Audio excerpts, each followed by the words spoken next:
Зошто јавно-приватно партнерство? Ако е државно земјиште, ако ние имаме јавно предпријатие на ниво на град Скопје кое што стопанисува со овој паркинг простор веќе колку 20 на години, ако имаме јавно предпријатие на општина Центар кое што исто така може да му се даде да стопанисува, зошто се одлучило да се оди на јавно-приватно партнерство?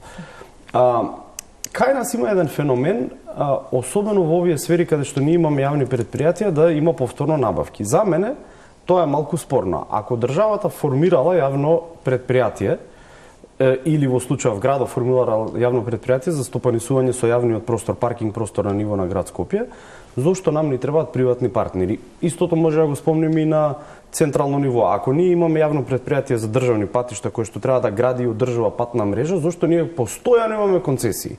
Во ред, законот го дозволува тоа, не е спорно. Но дали баш во секој случај ние треба да имаме концесија? Дали баш во секој случај за секаква инвестиција треба да имаме јавно-приватно партнерство? Јас ако добро разбрав, станува збор само за стопанисување на паркинг просторот и градење на монтажни гаражи. Монтажна гаража не е некоја комплексна инвестиција.